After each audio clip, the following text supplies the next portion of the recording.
Okay, so the last bit of news I wanted to convey today was these sand sculptures in Denmark absolutely blew my mind, and also reminded me. I just went through my library here. There's a place in Tasmania called The Wall. It's at Derwent Bridge, and I'll just show you a couple of photos from this. You'll know why I'm doing this once you see the actual clip as well. Now this guy, his name's, I think it's Greg Duncan, isn't it? Yeah, Greg Duncan. He does. Can you see that properly? Now these are the books. You're not allowed to have any photography in this place, and you can buy the books, and I think they're $20 a volume. There's like 3 volumes. I've got 2 of them, and the 3rd volume's going to be when this thing's finished. He's actually done a full wall, and he's carved. They're like panels, and he's carved like all these images of Tasmania, like the herding, and just the detail is just incredible. And you'll see there, like just in the arm. Let's see if I can just zoom in and hit the autofocus on this to see if I can zoom in on it. Oh, there we go. But it's just incredible detail. Oh, hit the autofocus again. There we go. All right. Just incredible detail. I won't give away. There's a few little secrets. All I'm saying is when you first go into this place, The Wall at Derwent Bridge, just have a look at the foyer. Some of the sculptures he's got there are just amazing. Just made out of wood. Oh, there they are at the back. I won't show you these. Just incredible. I highly recommend it. I think I like $20. Yeah, it's $20 a volume for this, but I sort of consider it as like a donation and appreciation of his work. It's just the most amazing wood sculptures I've ever seen. Which brings me to this clip. So let's run the clip of the sand sculptures, and you'll actually see they look quite similar, but these are of robots. This is something that I reckon Greg Duncan could have done. Now, some of these might look a little bit scary, but you've got to admire the detail. Artists from around the world have been given free rein to create these. Let's play it with... just having trouble playing some clips today with the VLC, so I'll have to play it with QuickTime Player. It seems to be playing them a bit better.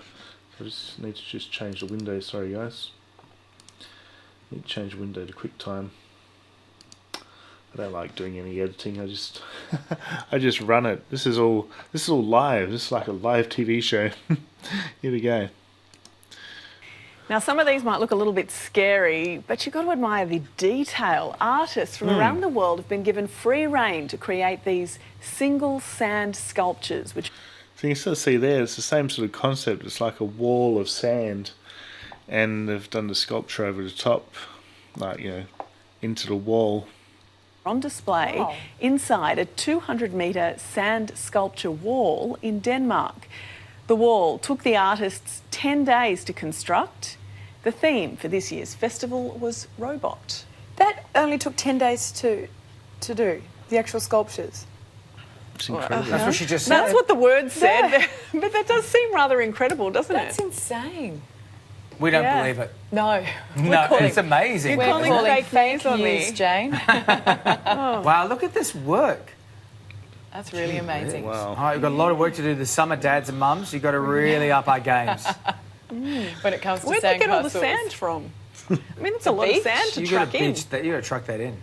Yeah. That's some serious sand. I feel we've got more questions than answers in that story, Like we Jane. do. It's a lot of Apologies. sand talk this morning. It's just meant to be some nice pictures. but Yeah. Yeah, so you don't sort of think of there's too much sand in Denmark, do you? But so yeah, I hope you enjoyed that. That's when I first saw it, I just instantly thought of The Wall. So if ever anyone that's travelling to Tasmania, they call it the Apple Isle. It's part of Australia, although on some maps they tend to not put Tasmania in. They get upset. So it's probably a little bit like Taiwan and China, isn't it? But anyway, it's a place called Derwent Bridge. It's out in the middle of nowhere. Make sure you fill up your car before you go there. they've actually got a petrol pump there, but it might sort of run dry, and I think it's around 50 miles, about 80 kilometres to the next one. So you sort of make sure you fill up. Make sure you got lots of gas or petrol, whatever you want to call it. We call it petrol here. Americans call it gas. Make sure you got lots of gas in your car before you go to Derwent Bridge. But definitely recommend going to see the wall. I only showed a little bit of it, because it's all sort of. They don't like you taking photos, and probably because it doesn't do it justice, and also he needs to make a living as well. So I don't mind promoting Greg Duncan, because it's just probably one of the best things I ever saw in Tasmania. Not many people go there. Everyone goes to Mona, which is like the Museum of Modern Arts, or is it New Mona's Museum of, what's the N stand for? I gotta look it up now. Mona, Tasmania.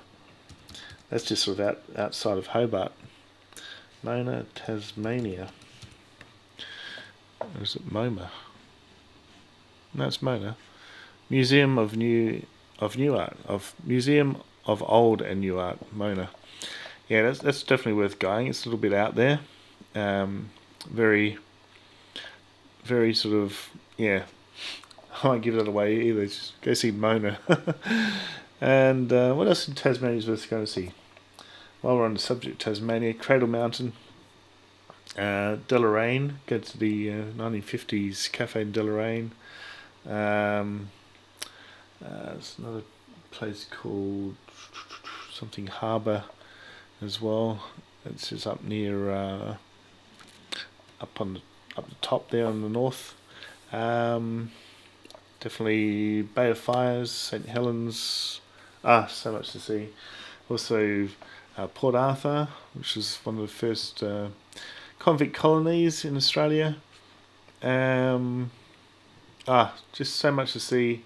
Don't forget to go to Dewtown as well, and you go to Doolicious, which makes like the best seafood ever. It's like a little caravan outside of Dewtown near the Blowhole. So just a few little highlights of Tassie. I was there for about 5 weeks, and I sort of thought that was going to be how many weeks was there? 3, and a bit of travelling and so forth. But you definitely need a month to really see Tasmania properly. And also go to Strahan, go to the railway there. It's just endless amounts of things to see in Tasmania. It's one of the secrets of Australia. Not many people go to Tasmania, but it was one of the best holidays I've ever been to. I did like a sort of a self-drive camping type holiday there a few years ago. Okay, guys. I might do a video especially for that one day. These are the sort of things I want to do instead of covering news footage, because I feel like I'm on a bit of a treadmill when I'm doing news, like a little hamster. You just got to pump out the news footage, because even if I have a night off, I do it the next morning. I go, mate, this is old news. What are you putting old news up? It's like, oh, mate, no, I'm not going to do that anymore. I'll do some interesting news if I see it, something that's a little bit timeless, like these sort of things. Something very historic, like the Uluru one I did, but I'll be sticking clear of the sort of gossipy news of Meghan and that sort of thing. Sorry, guys. Sorry everyone that enjoyed it, but it's just too much work, and you can get the news pretty much on various other channels as well. So I just want my channel to be a bit more unique. So hope you like that. Don't forget to like, subscribe, and share, and I will see you next time. See you guys.